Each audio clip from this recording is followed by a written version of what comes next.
I'm Steve. Hi. I'm one of the co-owners here at Scupperrnong Books and also one of the editors at Scuppernong Editions, which has published this book. And we're happy to be here with Tessie and everyone who's going to be joining us for the launch tonight. I'm going to tell you just a couple of things that are going on here at Scuppernong. If you grab a bookmark up at the front, this is the first event in a 9-part series that we're doing through November on the carceral system in the US. We'll be doing a number of events with experts and authors and people impacted by the system that will cover prison abolition, that will cover reproductive justice, the border issues and false convictions, over policing, and quite a number of things that goes through November 11th.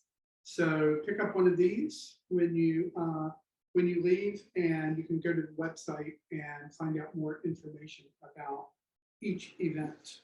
And I'll just tell you two minutes about Scuppernong Editions, which is a small press that we began 5 years ago because we wanted to highlight certain books. The previous books that we published have all been hybrid memoirs, and this is the first book in a series that we want to do on things happening in North Carolina right now. The next book that we publish will be on the Marcus Smith case here in Greensboro, and that will come out sometime next year.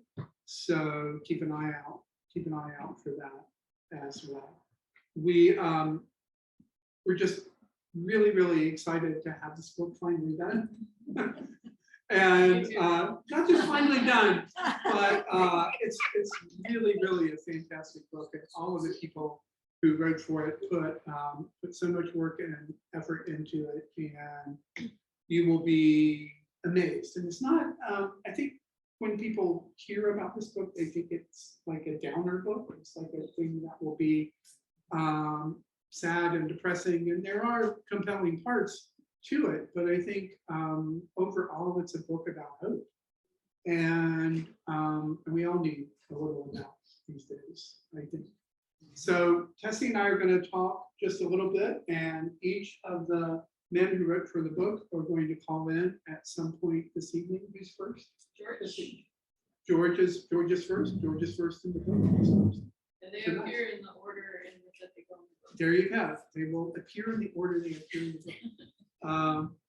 So Tessie, you want to just talk about how you came into this, how you started working on death row? Sure.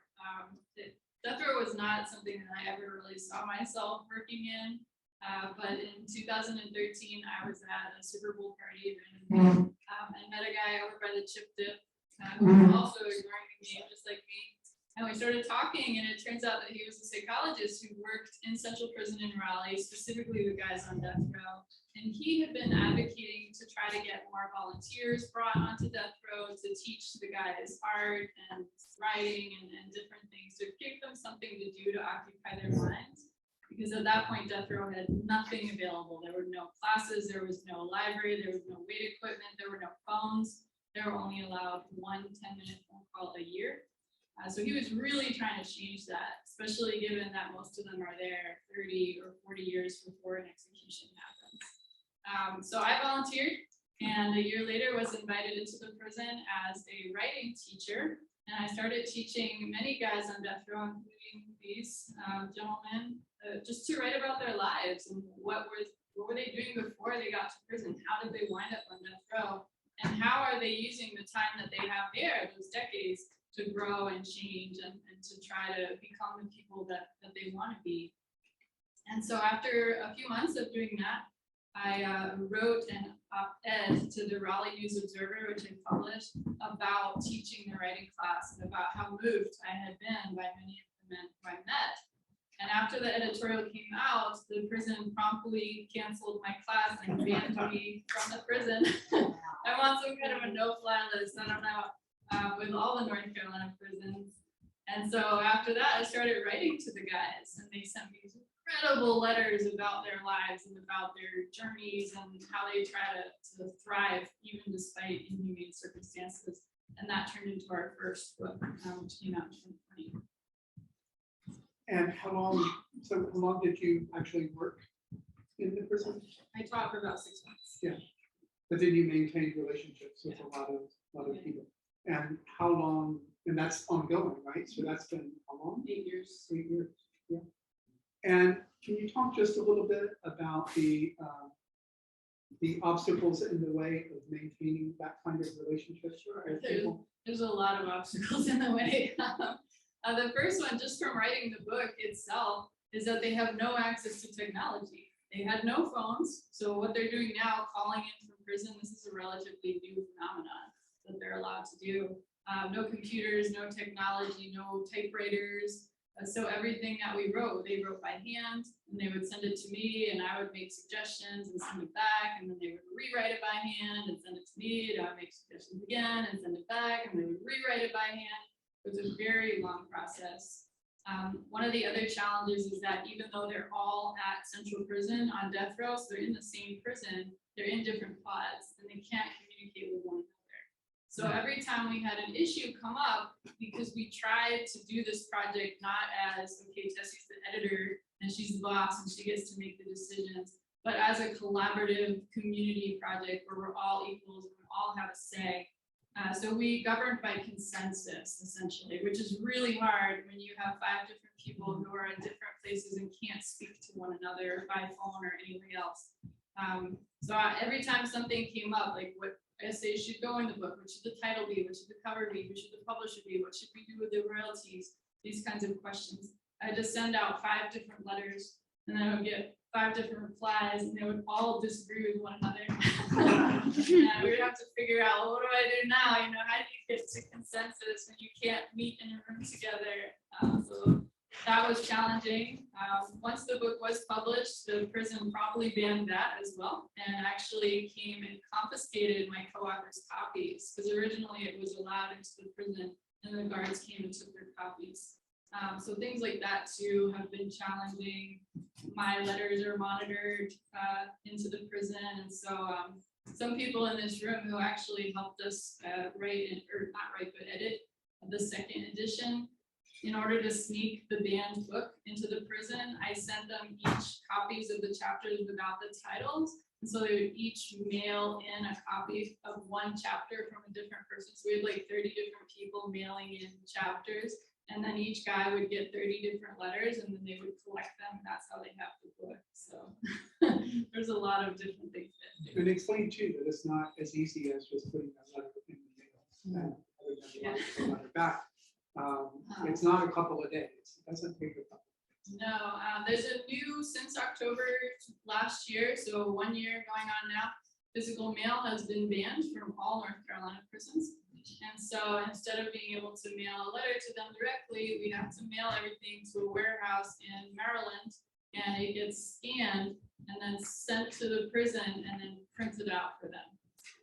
And so a lot of things go wrong. It doesn't get scanned, it gets scanned wrong, all the letters get scrambled up, it doesn't get printed, doesn't get delivered to them. And just the not being able to get a physical letter or like a physical card from anyone ever again.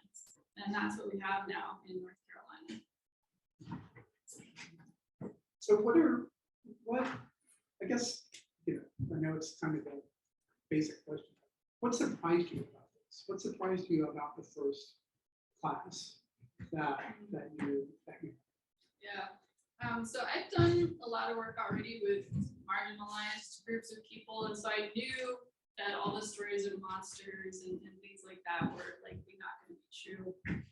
But I was really surprised at just the level of depth that each of the men had, and how much each of them had really reflected on the way that their lives had gone and who they wanted to be, and how much work they were really putting into that. I would say, this is not true for everyone on death row, but it's definitely true for my co-authors and a lot of others, that they've put more kind of personal growth work into themselves, more than almost anyone I've ever met outside prison. I mean, just they've had to, you know, they faced their mortality and they've really dug into it in an impressive way. And are any of these programs still going on in the prison? No. The writing programs? After my class was canceled, they got a new warden a couple years later, and then they banned all of the classes after that. So they're back to where they were. Back to before they. Do you want to talk a little? Can you explain what, did they give a reason why they banned it? the book. No, all the writing classes. There's backlash from the public about teaching classes, even by volunteers inside the prison. People saying, well, why are you teaching these men? They're just supposed to be executed. So it was they're there to die, not to better. I think one of the guards in the book says, we're not here to rehabilitate you. Nobody's here to rehabilitate you. Do you want to talk about some of the accomplishments that they have had in prison? Yeah. That's a cool thing. I know. Yeah. I'm excited. So each of these guys, we wrote a book together. But the most exciting thing that I've seen as an outcome of all of this is I've seen each of them grow from the first time we did events like this, where they were so scared to call in. They were so scared that it was just going to be an opportunity for audiences to hate on them and to say, how could you, and all of these terrible things. They didn't believe that anyone cared about them or cared about their voice or wanted to listen. And since we've started doing these events, they've realized that we do have an audience, and there are a lot of people who care and who don't want us to have a system where we respond to murder with murder, and where we respond to one innocent grieving family by creating another innocent grieving family. And so with that, they've been able to make a lot of connections, and some of them were through the book that we've done, and some of them are totally on their own now that they know that they can do that. And so George published 2 books just this year, 2 different ones, and they're kind of amazing. And Lyle has basically, he's got like a whole career going now. He's basically a journalist, and he works with all of these professors at Columbia. He's spoken at Oxford now. He's putting out a book next year with like a really big publisher. And Aleem has published, he's put out the very first album ever released from Death Row, music album. And he's got music videos out now, and he's working with a real record label, which he met through an interview for our book. I was so excited to be able to do that for him. Shantan's got 2 books coming out. So they're just like moving. And not only them, but even just yesterday, I got a call from another guy in prison in Death Row. And there's a lot of others on Death Row who are watching what the co-authors are doing. And they're like, hey, I can publish books too. And they're putting out books and podcasts, and they're starting to call into events as well. That's like spreading throughout Death Row that we have a voice and an audience. So you've been doing the events with live events or online events for quite a while. And what have you learned doing that? I'm going to answer that question, but George is supposed to call in a couple of minutes, so I might get interrupted. Yeah. And I just wanted to make people aware that when he does call in, he's going to call my phone, and I'm going to put him into the Zoom meeting, and you're going to hear him on the speaker. So it's a little bit complicated, and there's like a minute for me to get all the numbers right and everything. He's going to talk for 15 minutes, and then you're going to hear the prison cut off the phone. And at that point, Shantan will call in. So they're all 4 of them going to call in for 15 minutes each, so that you know that that's happening. And I very much encourage you to ask them any questions you like. The only thing that they're not allowed to talk about is their cases and their crimes specifically, and that's because they don't have their lawyers present right now. But everything else is fair game, and they love like deep personal questions. I mean, George is very, how would I describe him? Philosophical, like existential. So really like dig into him with those questions. I love you for it. And I forgot your question. Just in doing these events, what have you learned, and what surprised you in doing that? The community that we built has surprised me. I didn't think that anyone would read this book, and not only have they, but it's just created the most amazing community for me and the guys. So this is George. I'm gonna answer.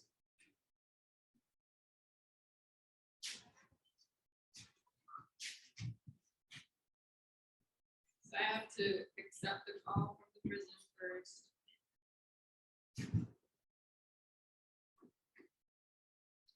Hello. Hey, how are you? Hey, good. I'm gonna put you in the meeting. We have an audience waiting for you to talk.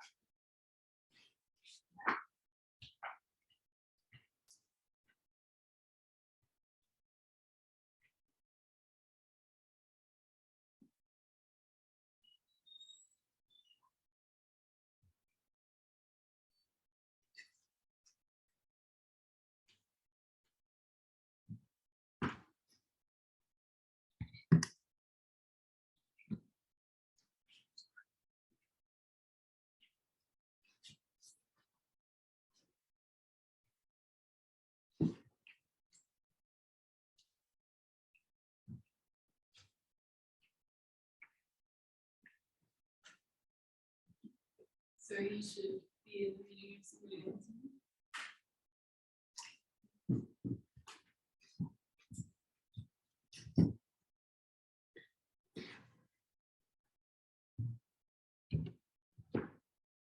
Can you hear us, George?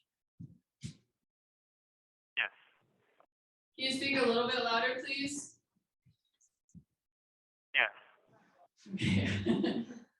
Can you give us a little bit of an introduction to yourself and what some of your interests are? This is George Wilkerson, everyone. He's the one in pink at the bottom.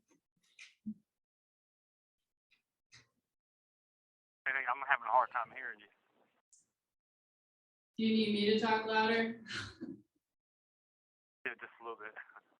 Can you introduce yourself, please? Okay.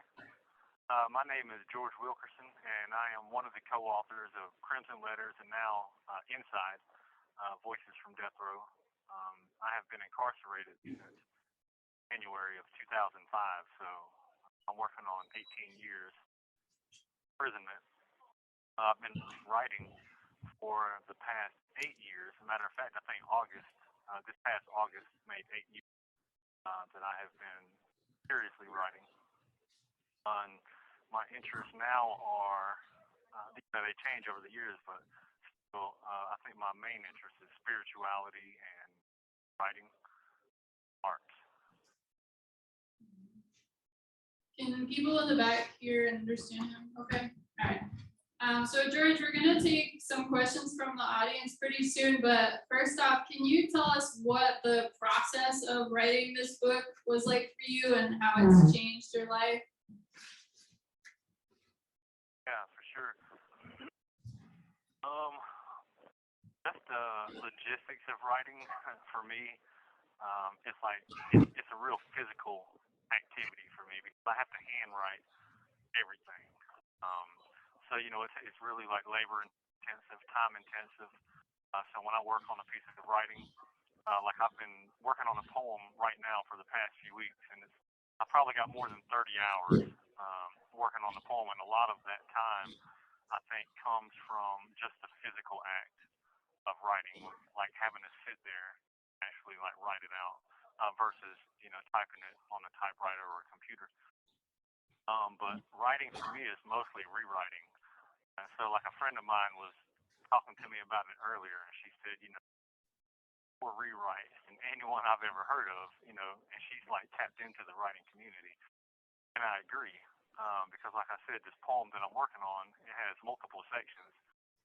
I started working on just trying to write a neat draft of the first section after about the 5th revision. Since then, I've rewritten it probably a good 20 to 25 times, the first section. And part of that is because in the process of like just trying to rewrite it, because it takes me longer to have to do it by hand, more time to think about what I'm actually writing, so I'm reading it as I write it. In that process, like I might see a word that could be changed, like I think of a better word, and then that kind of like creates this domino effect. I'm like, well, if I change that word, it throws the whole rhythm off of this section here, so now I have to change this section, and then I change that section, and then so, 8 or 10 or 12 lines have changed. 3 or 4 hours have gone by. So that pretty much good snapshot of what my writing process looks like. A lot of rewriting.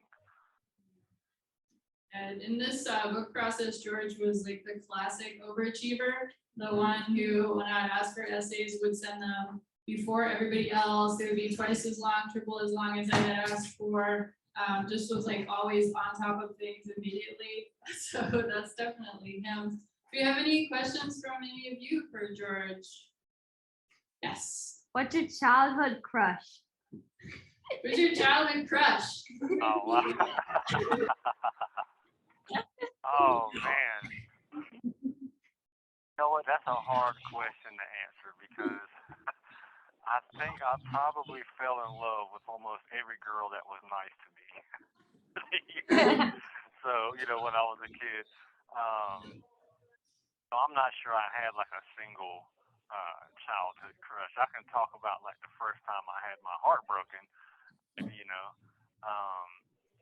I think that was when I was in high school. I was like 15. The way that it happened was crazy because we had been dating about a year, and we said we loved each other, and I actually thought that we did. I knew that I loved her. So we talked on the phone all the time. She was taking like Taekwondo practice, so she called me from the payphone outside of the Taekwondo studio. So we're talking, and I hear like this commotion in the background, like I hear some guy kind of like hollering in the background. I'm like, who is that? She's like, oh, this is just this guy that I go to school with. I'm like, well, what's his deal?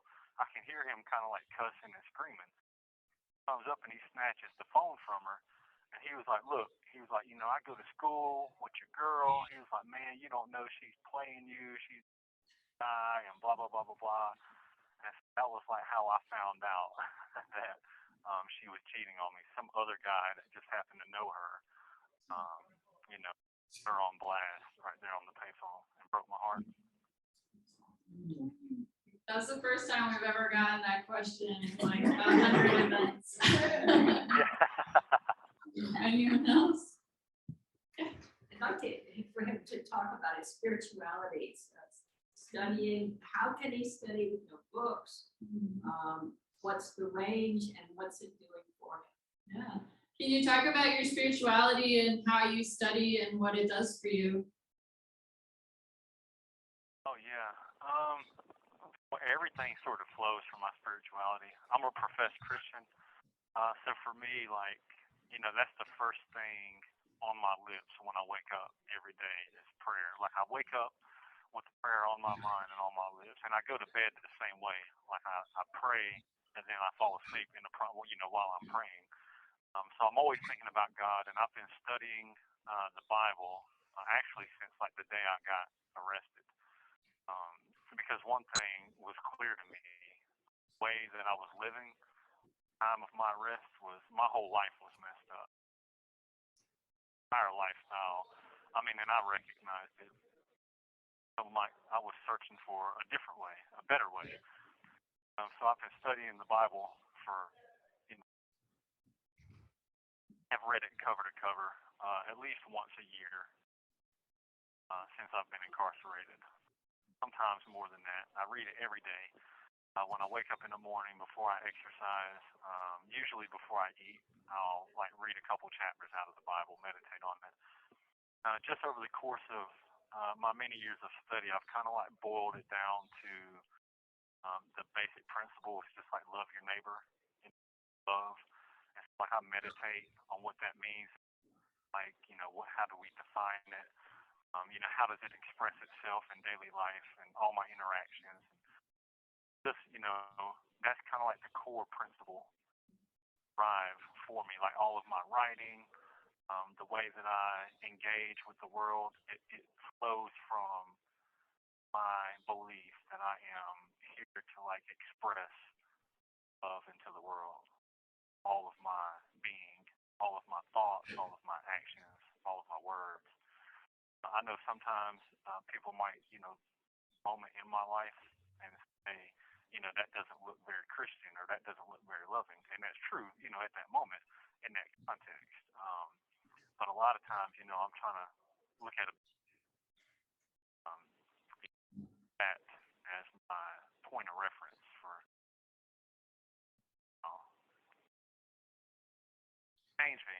It literally has, it dictates all my decisions for the most part. Not saying I'm perfect by any means, but like that's my ideal, my operating principle. Transform the way that I feel. Also, I think I have more joy now than I've ever had in my life. I remember the first time you said that, George, in an interview you were doing, that you have more joy now than you ever had before you were incarcerated. I think the jaw of the interviewer just completely dropped.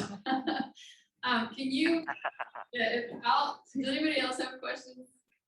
Yes. What's your favorite food? What's your favorite food? Oh man. Now I'm gonna be honest with you. That changes on a day-to-day basis. It depends on the mood that I'm in. And we have commissary here. So like my favorite foods is sort of limited by items that I have available on commissary. I'm gonna say right now my favorite food, carrot cake. Really delicious that they sell on the commissary. Is it carrot cake? Really addictive. It is carrot cake. Carrot cake. All right. Saw someone in the back. I was gonna ask if, before the arrest, if there were any substance abuse issues and stuff like that, that probably could. Did you use any substances before you were arrested, George? Oh yeah, I used a lot of substances. I think I used so many that maybe my body consisted more of foreign substances. Body. I did a lot of marijuana, a lot of LSD, cocaine, ecstasy, Xanax, Valiums, just pretty much anything I can get my hands on. Bad. Any questions? Can you talk a little bit about what your life was like before you came to prison? Where did you grow up in North Carolina, and what was that period of your life like?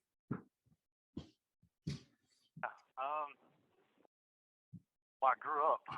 My parents were divorced, so my mom usually lived in the Fayetteville, the Spring Lake area, and my dad was pretty much situated.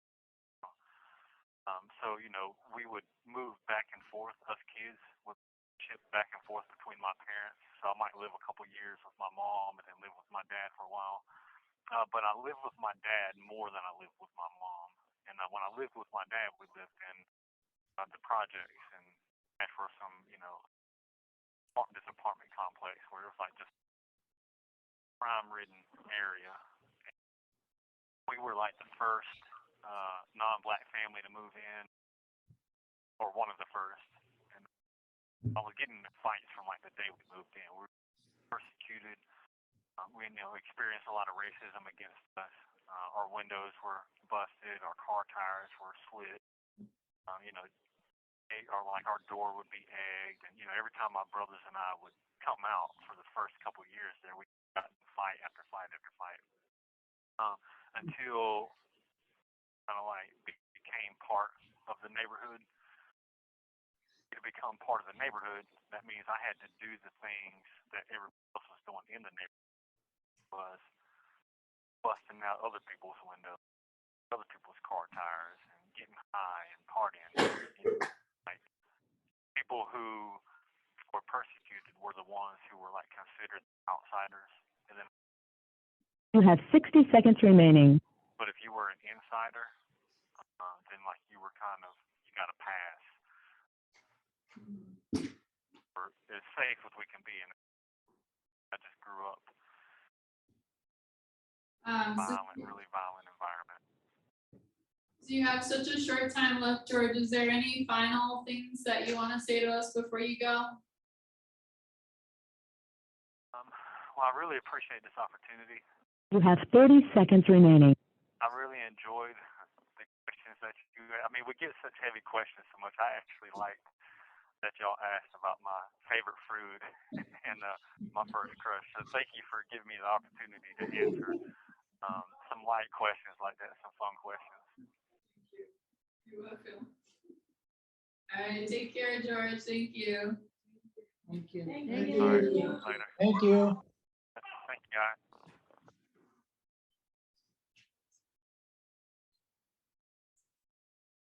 So we have a few minutes before Shantan calls in. He's our next speaker. He's the top corner in the blue.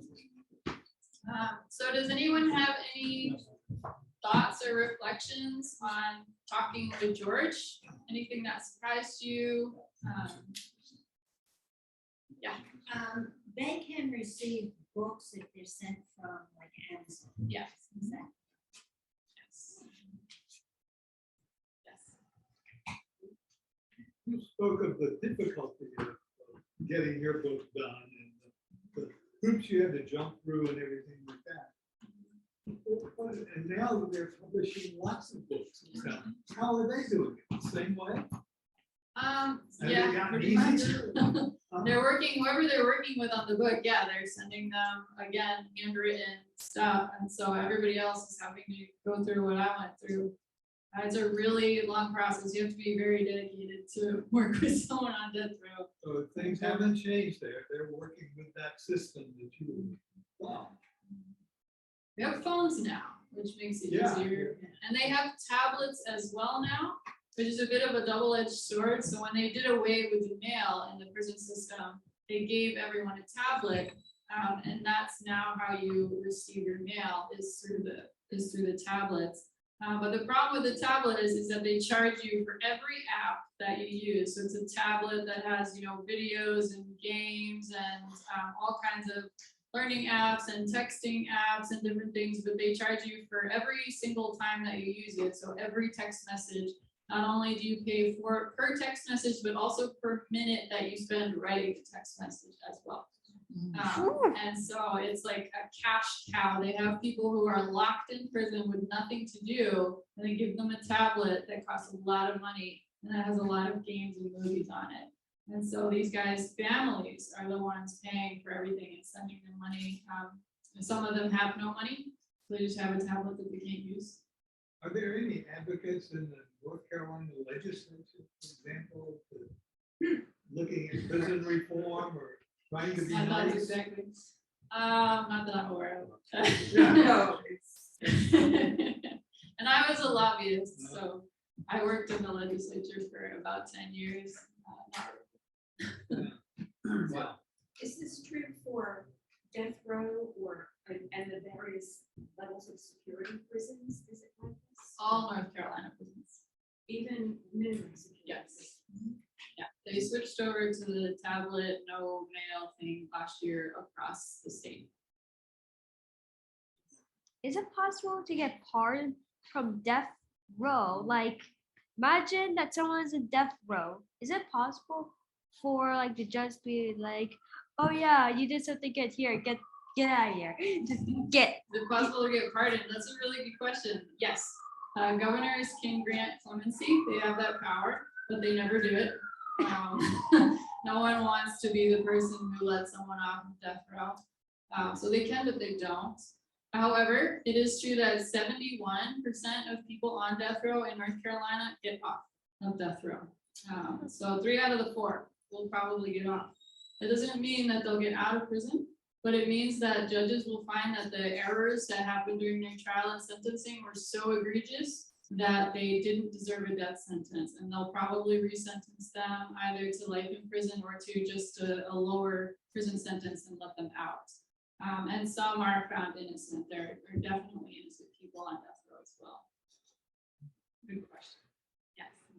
I've been writing someone on death row for years, and we're still writing mail back and forth. I heard you just now say it's prohibited now. You're writing to the prison, or you're writing to the Maryland? Prisoner. But when you send the letters, you send them to Maryland address. Some now. other address. Yeah. Yeah. So it's not. It's not prohibited that you write letters. You can't write letters and send them to the prison. You send the letters to the Maryland warehouse and they're scanned and they're sent to them. There's nothing, what's wrong with it is that they can't get physical mail anymore. So it's just for them not being able to ever hold a physical letter or card in their hands anymore, to just get electronic copies of them. Oh, so he hadn't told me that, and I get paper letters from him. Yeah, they can still send paper letters. Yes. So can you talk a little bit about that system? Was it you or somebody else that said that somehow that system sending it to Maryland is some connection with Amazon? Amazon stores, so we're sending the stuff to Maryland and they're getting scanned. So every letter goes into a database now and it is stored there. So everything that you send to them is stored in a database, and it's Amazon who owns the database that they're being stored in. And that was part of the deal that was sold to North Carolina when they came up with this system, is we'll take away all of your mail costs. You won't have to pay for mail anymore. We'll just privatize the whole thing, and security will monitor every single thing that goes into the prison in case you need to use it for some reason. So yes, Are other states using the same system? some, yes, not every state. Do you think COVID had something to do with the transition of the mail being scanned or anything like that? I haven't heard that. I don't think that it did, because the prison system is very slow. So I would imagine that this has been in the works for a long time, this whole transition, and COVID just happened to happen. This is Shantan calling me. We're gonna go through the whole numbers thing. It's a lot of numbers to punch in.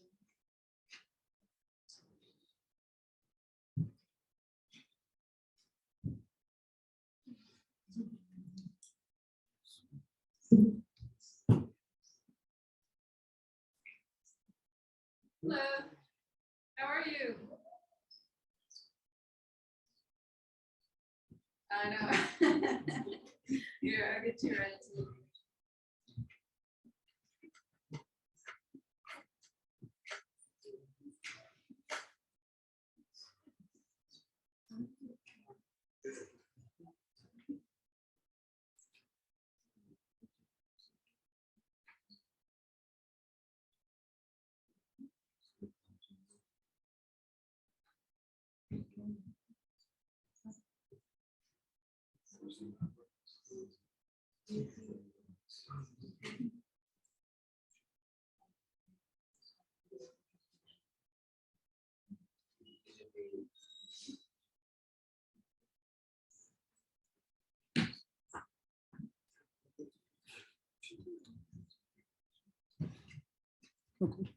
Steve Mitchell, Yes.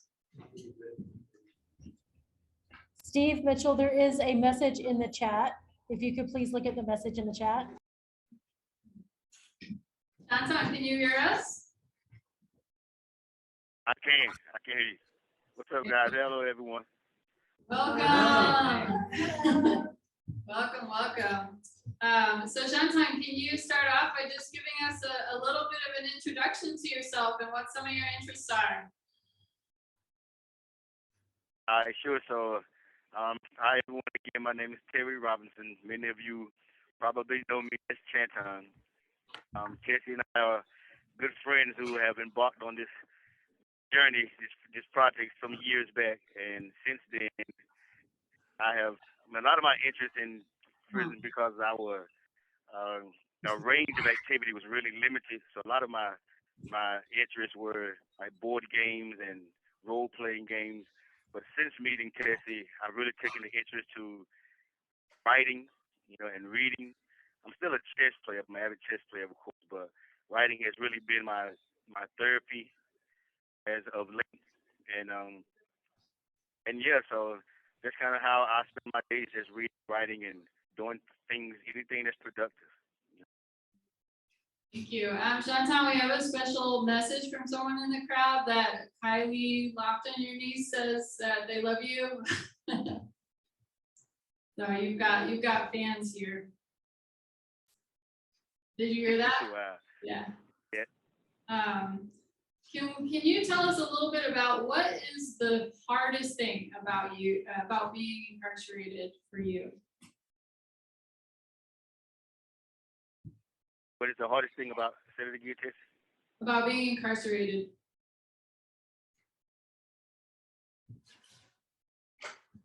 Say it again. What is the hardest thing about what? The hardest thing about being incarcerated. Oh, the hardest thing about being incarcerated. Well, first of all, let me say hi to my niece, Bing.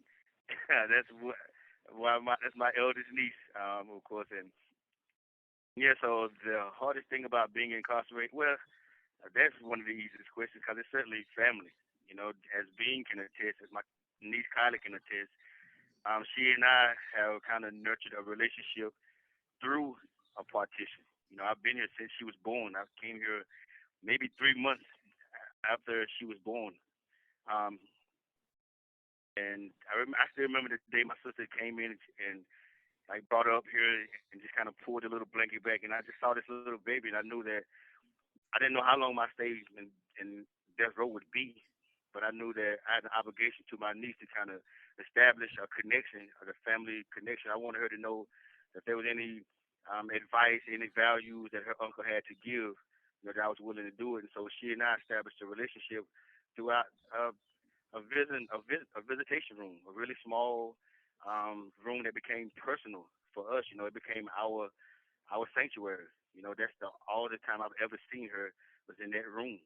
So there's a lot of hard issues, a lot of hard aspects of being incarcerated, but one of the hardest has to certainly be not being there for my family the way I wish I could be. Shantan, so the feedback that I've been getting from people who read this book, they very consistently talk about your chapter, which is the letter to your son, as being one of the most moving chapters in the whole book. Can you talk a little bit about what the process was for you getting to the point where you were able to really take a hard look at your father, how you were as a father, and to be able to apologize to your son? But as many of you know, that chapter was actually a rewrite from a previous chapter, you know, that I had submitted, and it went through the critique process, you know, and I took some shots, you know. I mean, as an artist, as an author, you have to be subject and be vulnerable to those critiques, you know, even the harsh ones, because those are the ones where you kind of chip away and chisel away at perfection, you know. And these guys really challenged me to dig deep and kind of explore a personal connection, connection that was in the moment with my son, and it was so difficult because I didn't know him. So I had to really go to this place where I imagined it was my last time ever talking to him, and so that these were the words that I would say. It was my one shot, my one deal to say my last words to my son ever. Those were the words. Glad that people can resonate with that chapter and those words as much as I did writing it. We're ready to take questions. Does anybody have questions for Shantan? Yes. What's your favorite food?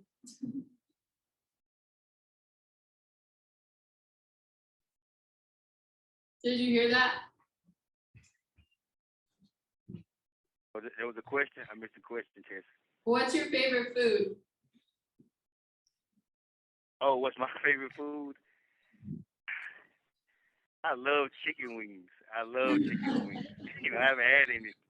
I think we had a sale here some years back. You know, but other than that, I haven't had some chicken wings in a long time. So I've kind of been. There's been some exciting things happening in my case. You know, and I'm just kind of grasping the hope again that was lost. You know, of just exploring the idea of being home, being released, you know, because that was a fleeting notion for a lot of years. It's really intangible, kind of, you know, to think about being released and believe that, you know. And now I'm at that point where I can kind of think about being home one day, and I can actually visualize, you know, And so one of the first places I said I wanted to go was Buffalo Wild Wings. I want to give it chicken wings is my favorite. Thank you. Yes, in the back. Is there any sense of community among the people on the road, like sharing books or news or anything, or is it very isolationist individual? Is there a sense of community among people on death row? Absolutely. I would say that we've evolved into more than just a community of inmates. And here we really have to rely on each other because there's a lot of pain and anguish of losing people that's close to us. You know, sometimes people that get executed not always be closer to one person than they would do the other, but the impact is kind of experienced and felt throughout the whole community. And so we've come to rely on each other like brothers. You know, and sometimes there are squabbles, there are little tiffs and rants. You know, a lot of us still suffer from behavioral issues, and we're not the best with conflict resolve and those things. You know, but for all in all, we are a brotherhood. The infraction rate is like almost zero here on death row. There are hardly any fights, and a lot of our verbal disputes it get resolved verbally, you know, in a diplomatic way. So I think it lends itself to us being together, and having shared this adversity, and this affliction together for so many years, and it's just kind of bonded us, you know. So I would say a brotherhood more than a community.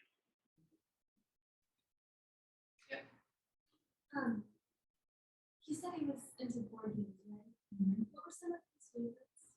What are your favorite board games? So there's this guy who calls me out every day in chess. You know, I love chess.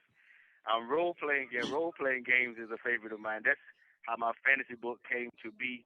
It was because of my rediscovered love for fantasy. I love role playing games, but I'm an avid chess player. You know, I'm hoping I can roll with the big dogs, play a couple of chess games with some international, some international masters and some masters, some grandmasters someday.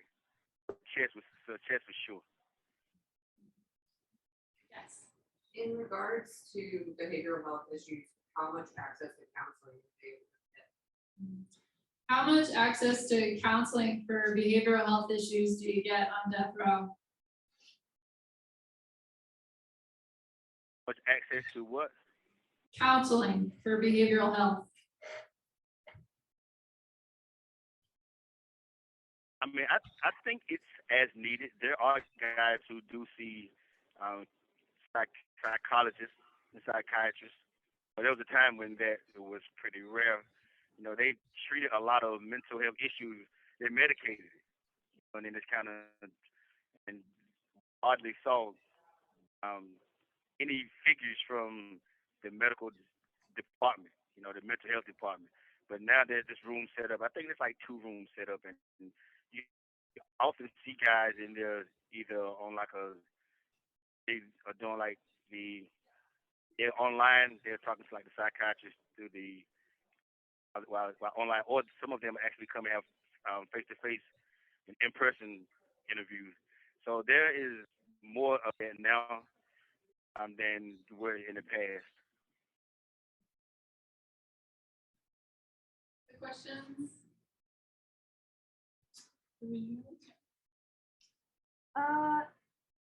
Do you have a tablet? And if so, what kind of games are on there? Like, can you just free flow from all the games of the universe, or are there like prison limited games, like I don't know, Pac-Man? What games are on your tablet? Yeah. Well, we have some actual board games here, you know, like Monopoly, and I'm looking at I think it's Category, you know. So there's quite a few games here, and on the tablet, yeah, there's some old games that I've missed, like the Pac-Man and the Space Invaders. I don't play a lot of the games, but I just discovered that there's a table tennis game, and I used to always deem myself a jack of all trades and a master of none.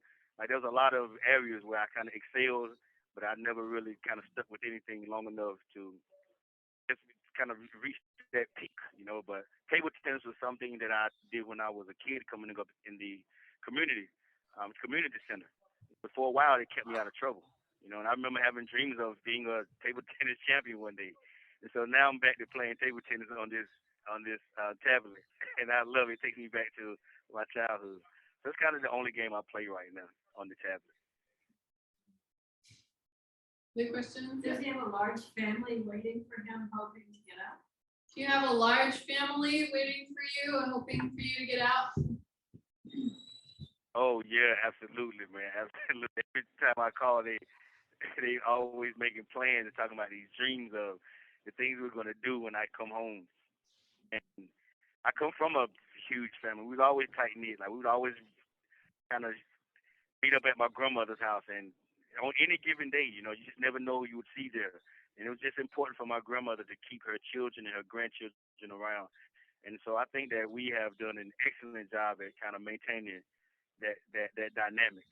So sure, I have a huge family waiting for me. You have 60 seconds remaining. But my question takes too long. But I'm wondering about the emotional process in getting to prison and then changing through time, what his emotional process is. Yeah, we can ask the next person. Shantan, do you have anything that you want to say to us before you hop off? Yeah, I just want to. You have 30 seconds remaining. Yeah, I certainly want to thank everyone for coming together, you know, for this occasion, for this event. It means a lot to us. You know, I could have never imagined this some years ago that people would be acknowledging us, you know, for our writing and our experiences. So I want to thank all you guys because it's you guys and the attention that you're giving to this matter is the real success. So thank you guys for being here today. Thank you. Thank you. Thank you. Thank you, Shantan. Bye-bye. So we have again a gap of a few minutes before Aline calls in, our third co-author. He's in the top kind of yellow color. Questions while we're waiting for him? Yeah, I'm sorry, I didn't, you know, which one was, He's in the top in blue. Who's the one in the kind of greenish? That's Lyle. He's the last one. We'll hear from Lyle? Lyle. Lyle. Yes. I just wanted to thank you for the work. My name is Paul Walker. I'm the CEO of the FPC of the Pennsylvania area. My daughter goes to A&T. Okay. So I heard about this and I just wanted to say thank you for doing the work. Oh, thank you. It's a labor of love for sure. How much time do they get to spend together? It sounds like, you know, when you said they were different pods. So within their pods, they're together almost all day. There's 24 guys to a pod, and they're together from about 7 a.m. when the doors of their cells open until like 11 at night when they're closed, with the exception of count, which is twice a day, which is about an hour and a half when they're locked in their cells. But so within the pods, they're with those 24 or fewer guys a lot, but no one else. How many pods are there? 8. And are they all 24 guys? No, they're not. There's 135 guys. That would have been an easy question. So I went to Gilbert College and my professor will keep you took us actually to the state prison as field trip. Yeah, As much as the zoo tours. Yes, Yes. familiar with them. So we were in like the actual execution there.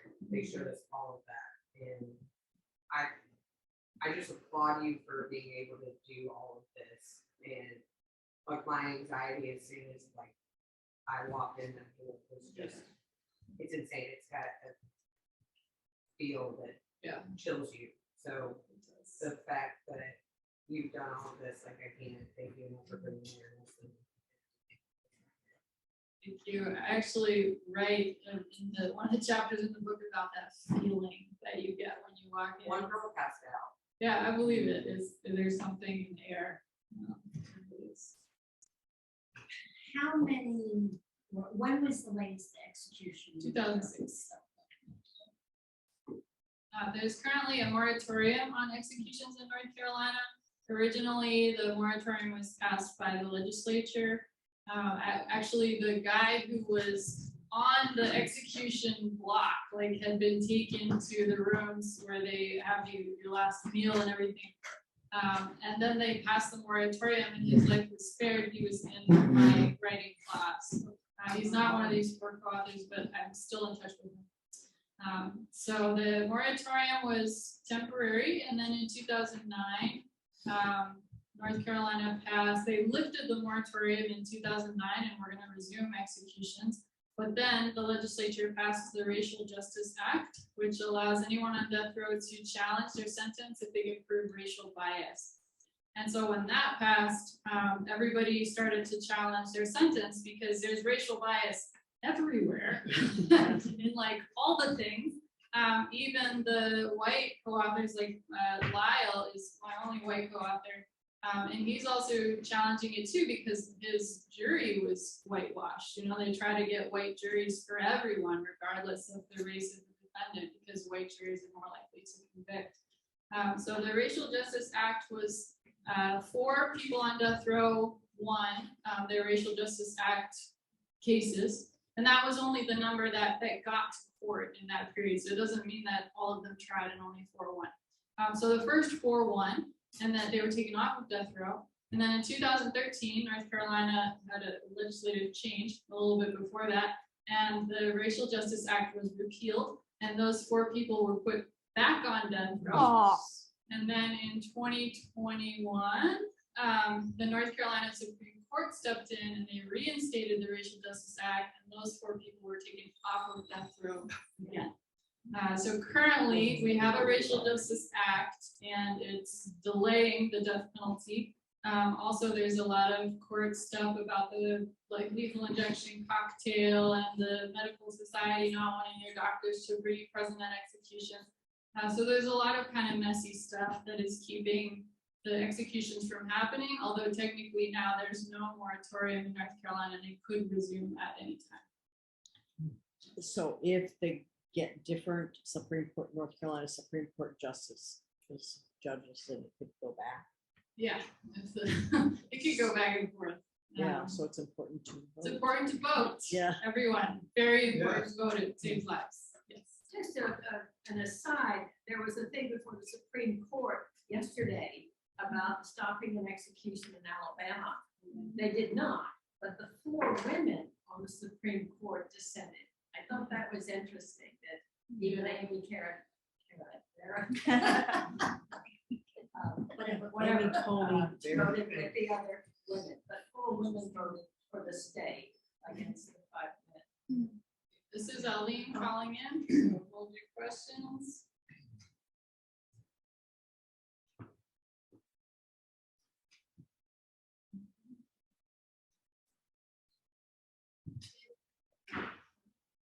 Your question is really good for him.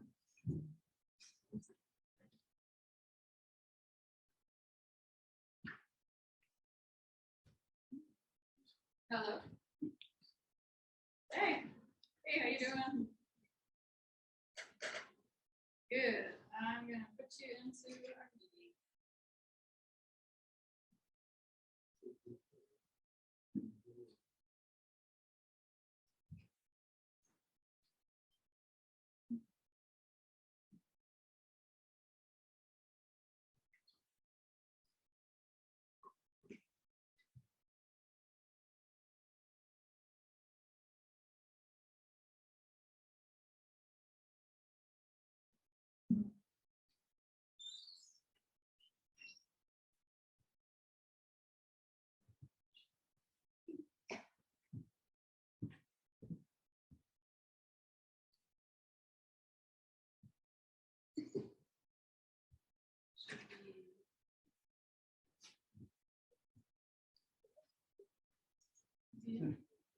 you hear me, Eileen? I hear you. Great, we can hear you really well. Welcome to Scupperrnong Books. We're really glad to have you. Can I'm you happy start to be here. Yeah, can you start off with an introduction? Tell people about yourself, some of your interests. Sure. I'm Arlene. I'm also known as Rome Alone, recording artist as well as a writer on death row. I've been incarcerated for almost 30 years now, and I'm a proud second-time author of the new book we just released in Inside, Voices on Death Row. Thank you. Can you talk to us a little bit about 30 years. So you went to death row at 19 years old and are now almost 50. What has been some of your greatest coping mechanisms for dealing with a sentence of that length?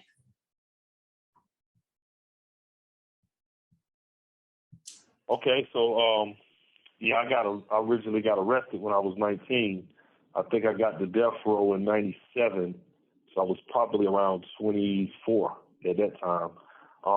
But yeah, throughout the most part of my incarceration, particularly for the bulk of my time on solitary, and I did 7.5 years straight on solitary, is that I did a lot of my coping came from writing, just helping me to get things from outside of myself, put them on paper, examine them. And particularly for me, it was, writing rap lyrics, which I was able to memorize and recite to myself. And, then in addition, it's just the gradual development of my faith. And your music, plug your music, go ahead. That's helped me cope the most. You want to talk about what music has meant to you? What has music meant to you on death row? Yeah, music, like I was mentioning, that's been, a huge coping mechanism of mine. It's something that I was able to do, on both sides of the wall as far as writing. I started, first rapping when I was 13 and, using rap lyrics as a form of therapy. That's essentially what it became for me, is being able to write about my personal experiences, my life in a way that, I didn't feel comfortable talking to other people about. So just writing about those things and putting it in a creative, artistic form, which was rap lyrics, and then it helped me work through a whole lot of issues that I had, spiritual and emotional trauma that, I had been carrying around for a lot of my life and wasn't able to identify.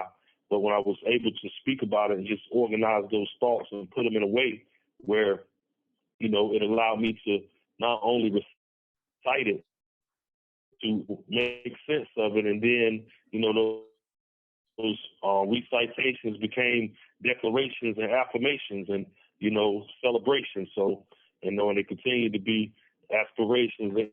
As the MC in me just comes out right now. Thank you. We have questions for Arlene. So I'm wondering about your emotional process. If you were very angry when you were first incarcerated, and were you admitting to your crimes? For one thing, I'm wondering, and what your process was as you went along, and how long it took. Can you talk a little bit about your emotional process from being in prison, your state of mind when you first came to prison? Were you angry? Do you accept responsibility for your crime? And how have you been able to change during that time? Yeah, so I read some type of arc before that, usually says that there's some stages of grief. And, one of the initial stages is shock and disbelief. And then immediately following that is kind of like denial and anger. And so, because I experienced a lot of drama, personal trauma, with me committing a crime and, ultimately not only resulting in the destruction of other people's lives, but mine as well, is that initially I was extremely traumatized and looking for somebody to blame, anybody to, do anything but accept responsibility. that was my initial stage, and just being angry with, you know, the decisions that I had made and how it had resulted in, you know, the destruction of my life as well as the lives of, you know, several other people. And, you know, it was eventually through self-reflection and, you know, taking the courage, you know, I have to say personally, to accept responsibility, to, you know, man up and stop looking at, you know, life as, you know, somehow it had, you know, landed.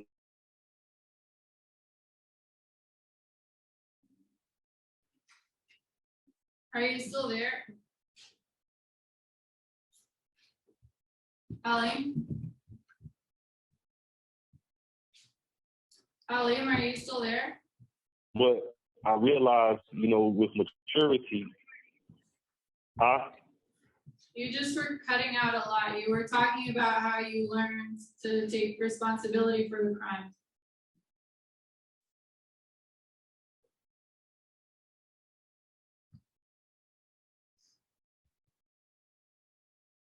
Can you hear us?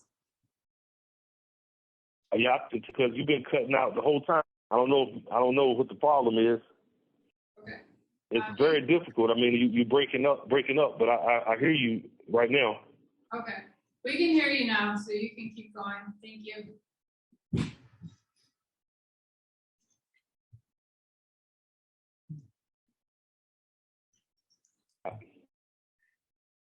How about, can you call back? And we'll just take your call again.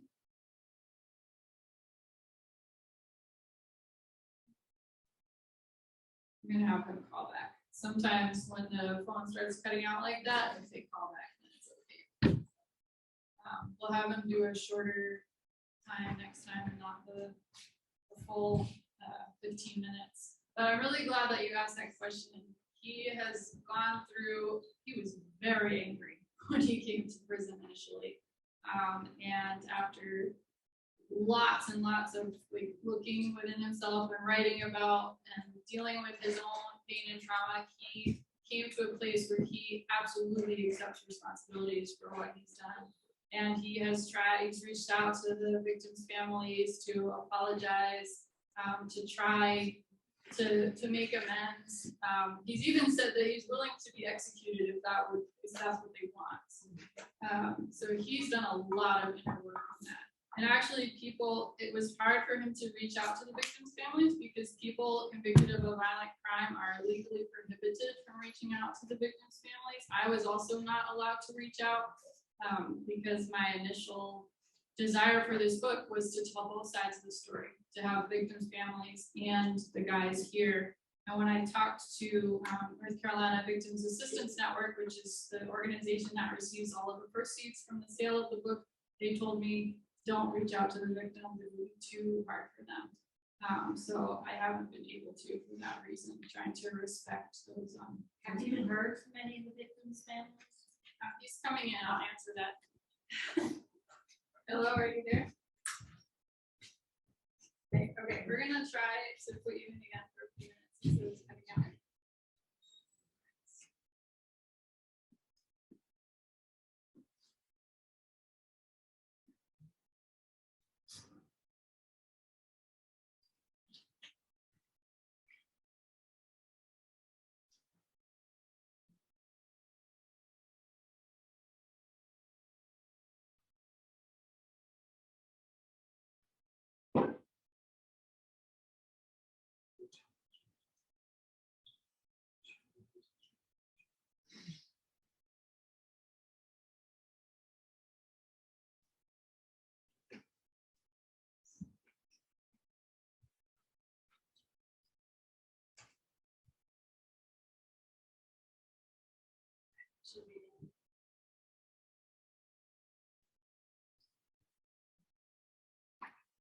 Hello?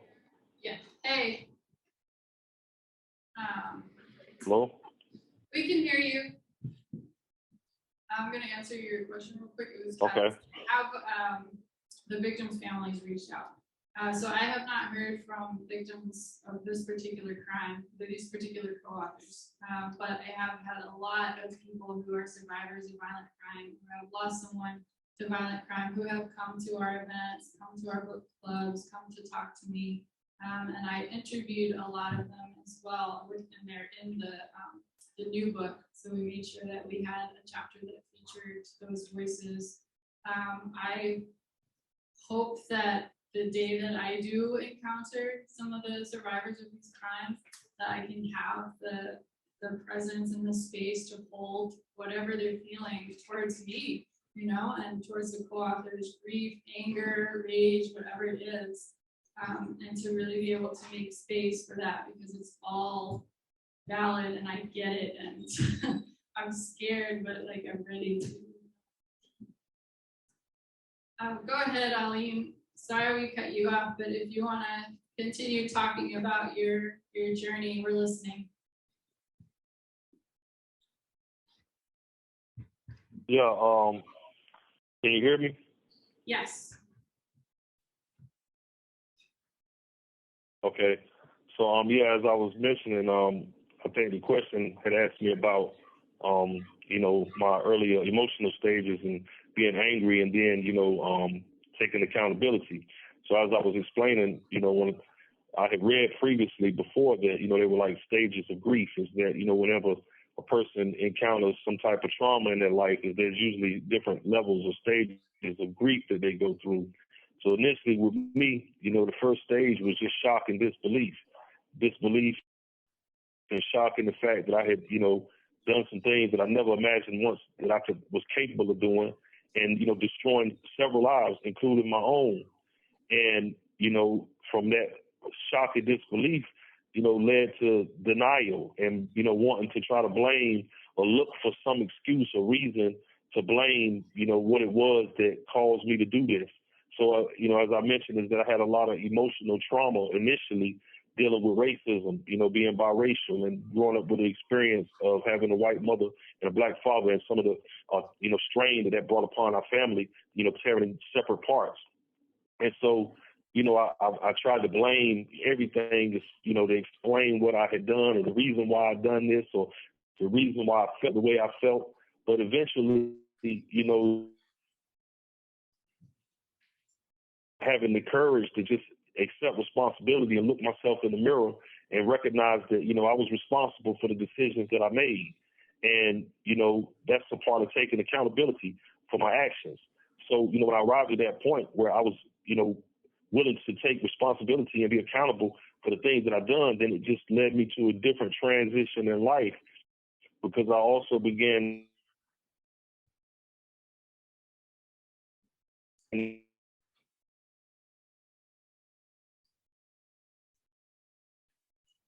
today that could change the course of my life in this life and hopefully in the next life, which is, you know, truly what I'm striving for. We have time for probably one more question before he has to cut off.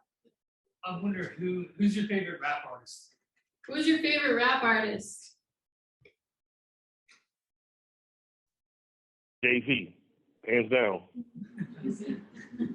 Okay, that was quick, so maybe one more. Yes. Yes, I did some. I did a little bit of digging, like listening to some of his music beforehand, and I mean, you know, it's said that he recorded on. What has been like that recording process like being incarcerated? Oh, you should read the book. There's Oh a yeah, whole chapter. I just bought it yesterday. Can you briefly tell us what you have a fan in the audience, by the way, who wants to know about your recording process in prison? Okay, so yeah, you know, it's been a long and arduous process, but initially, you know, I was able to meet a guy named Michael Betts through my work with Hidden Voices, which was a group that was allowed to come into prison during the same time that Tessie was also coming as a volunteer. And throughout my work with Hidden Voices is that we just got telephones in 2016. So prior to 2016, we had no way of communicating with the outside world other than through letters. We would allow one phone call a year for 10 minutes during Christmas, but that was it. But in 2016, they installed phones on death row. And with that is that my work with Hidden Voices, we started recording monologues over the phone. And so as soon as I realized that we could record something over the phone, and I've been writing raps forever, And I said, man, maybe I can record my raps. So I ended up talking to the guy who recorded the monologues and asked him if he would help me in recording my rhymes. And he said, sure. And I just spit a cappella raps just over the phone, just like I'm talking to you right now. He posted them to SoundCloud. We eventually met some producers. I saw an article in the newspaper by a local music director at UNC Chapel Hill named Mark Katz. And I wrote a letter to him and asked him if he could help me in finding a producer. He plugged me in with the greatest producer that I've ever met, Nick Neutrons. And, you know, we just kind of mastered the process. It's evolved over time. We, you know, through the use of Zoom, which I kind of stumbled upon because of the pandemic, is that I realized just putting the dots together is that, if people could interface with each other throughout their phone, with their phones and laptops, then we could probably use this to, make it way for me to listen to the beats over the phone and I could rap. And, Nick's just mastered the process, and, that's what we've been doing now. And he's just a master at being able to take my vocals and, make it, in a rendering where it sounds intentional and it doesn't sound like a distorted phone vocal. So I'm proud of the progress we've made. Thank you so much, Ellie. We have to let you go now because our next person's going to call in really soon. Anything you want to say before you hop off? All right. Hey, thanks for being here. Thanks for having the time to, listen to what I had to say. And, I hope you get the book, and, I hope you all enjoy it. Thank you. Thank you. Thank you. What happens to the profits from his rap, from the songs? Can they get any money from that? So people in prison are prohibited from earning money for anything that's not authorized for. So I actually don't know about the our money goes to North Carolina Victims Assistance Network. Any questions, Lyle, before Lyle comes in, which should be any minute? Is there a loophole that, where they could send him commissary money? That's not a question I can answer. Well, it's not a question. Are there classes on meditation or creative writing or like that offered? No. All of the classes were done away with in prison a few years ago. This is Lyle calling.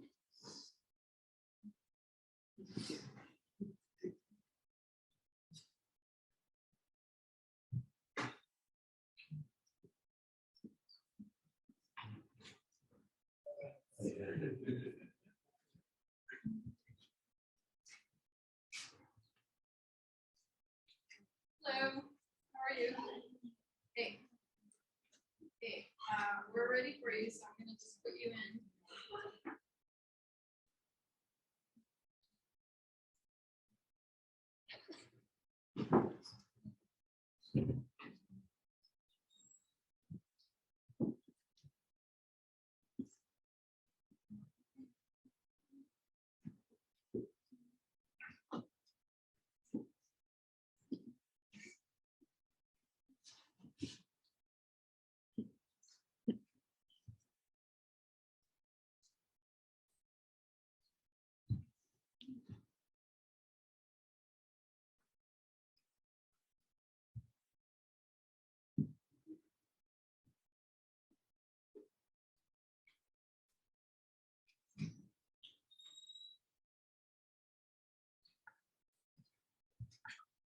Hello.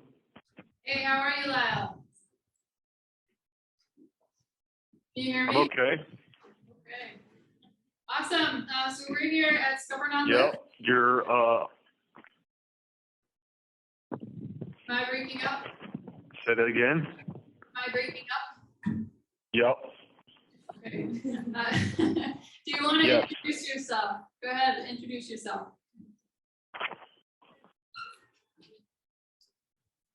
My name is Lyle May, and I'm one of the co-authors of Inside, Voices from Death Row, that is now available through Scuppernong Books.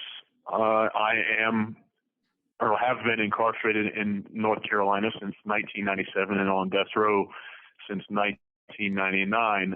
During that time, I've been fortunate to have had access to higher education and to develop an interest in the criminal justice system, as it's usually termed, but I tend to refer to it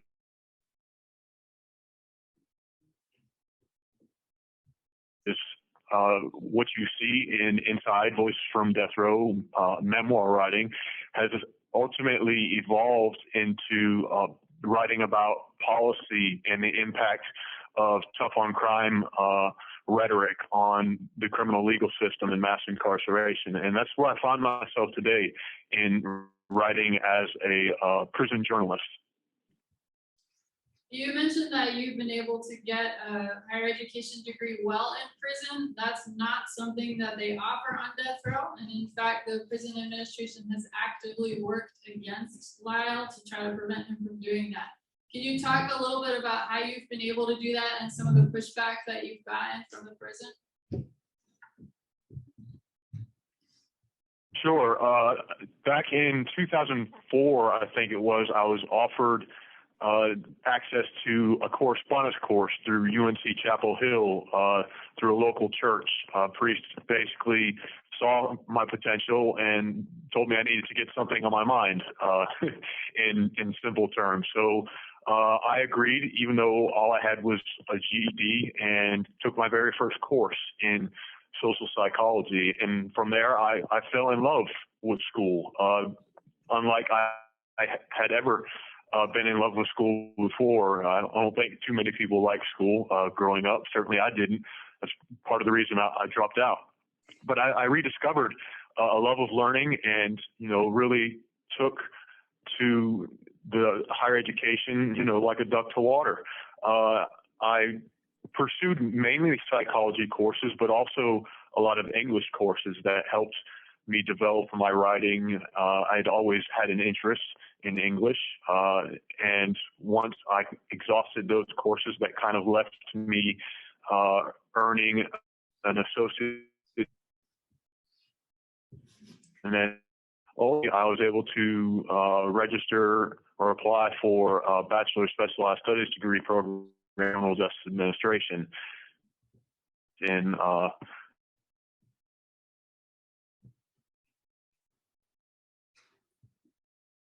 You're cutting out a little bit.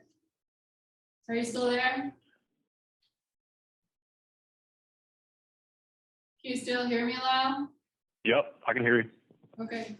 Can you talk a little bit about the pushback that you got? I can hear you now. The pushback that you got from the administration?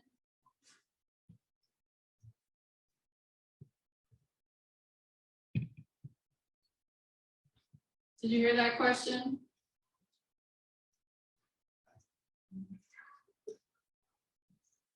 What's happening now, so people know, is it is after 7:15 p.m., which means that they're on lockdown in the prison. So everyone who was out in the day room has gone into their cells and they're all using their tablets at the same time. And that's why it does this around this time every evening. Yeah, we can hear you. Can you tell us about the pushback you got from the prison?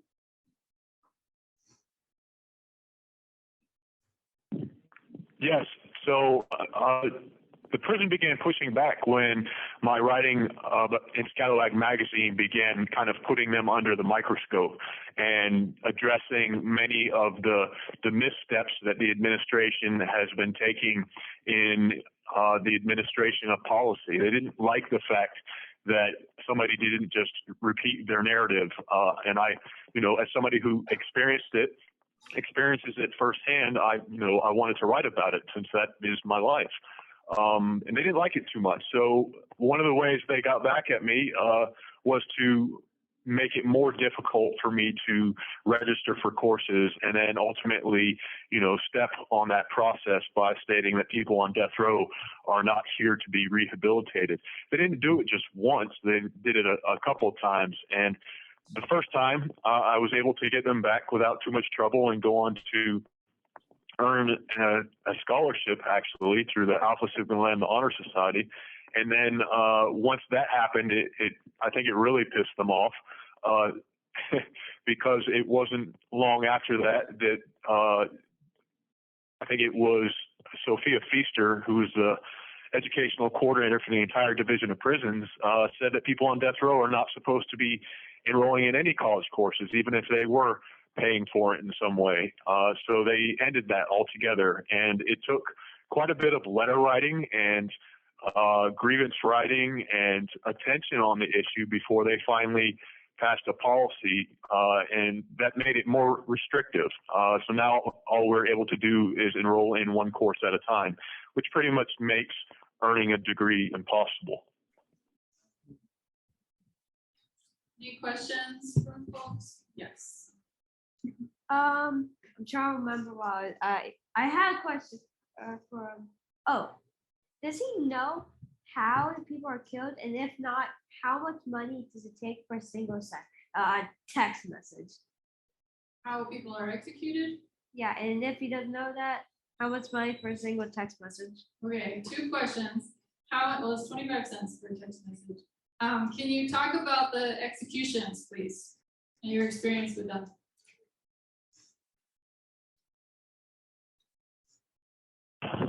So I've been through 33 executions, and every last one of them was difficult. It happened over a period of roughly 7 years, from 1999 to 2006 was the last one, and it's hard to describe it unless you've had like a death in the family, and I know you wouldn't really consider somebody on death row as a potential family member. But when you grow up around people and you live with them every day and you interact with them, a lot of the times you have more contact with your peers on death row than you would your family members. Because even family members get to leave and go to work, whereas when you're on death row, nobody leaves. Nobody works, nobody goes anywhere. So you have a lot of time to learn about people, to become friends, to become brothers. And when those people are walked out of your presence by prison officials in a very formal manner, to be put to death, that they will be put to death, it's hard. Some people try to block it out. Some people do things to distract themselves the best they can, but ultimately it's not something you can run away from. It's not something you can stop thinking about. Even all these years later, I still think about it, pretty much every day.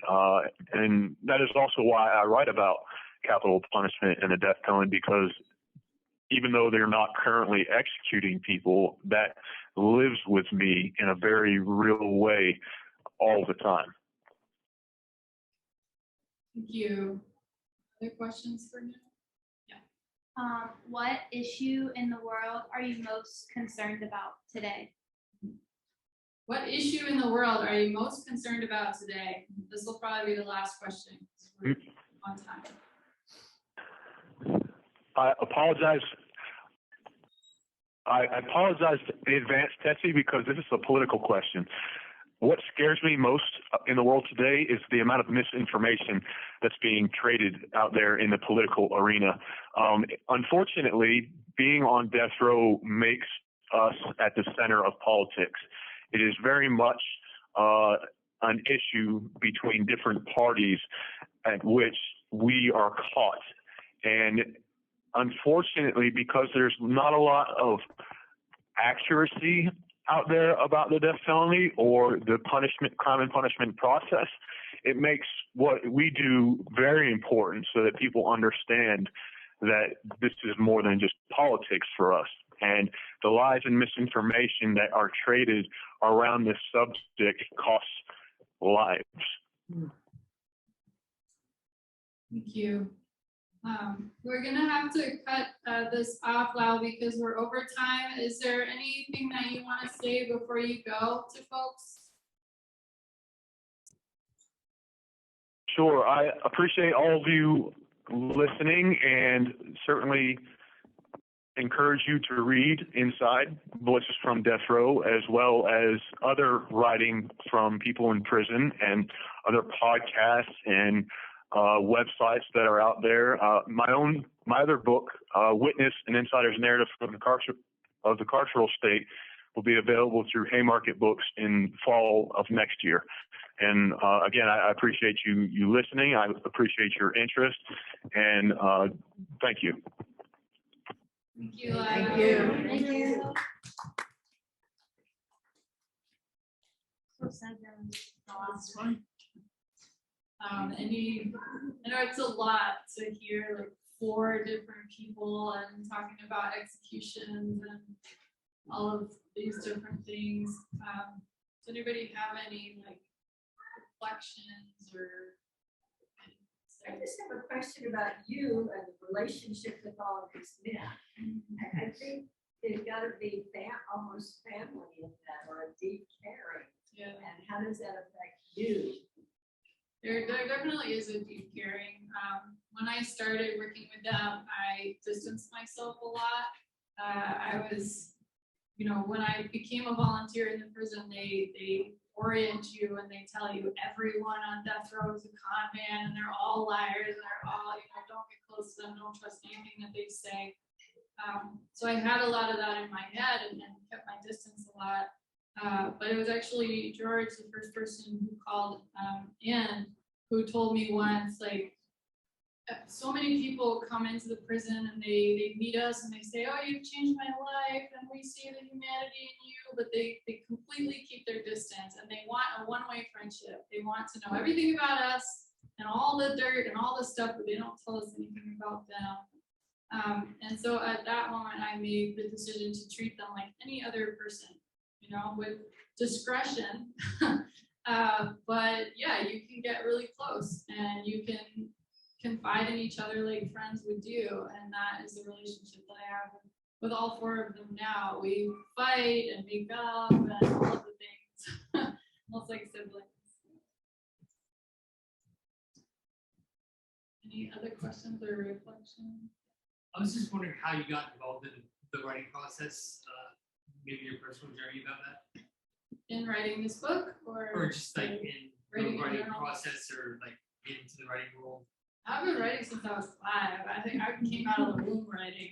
I knew I wanted to be an author. First grade, when they do dress up, who you want to be when you grow up, I came in normal clothes with like a notebook and a pen. So it's always been a part of me. No matter what career I thought I was going to go on, I used to want to be a doctor, and I was into nonprofits for a while, immigration. I would always write on the side. Finally, I was like, why don't I just do that full time? How did you level it down to just these 4?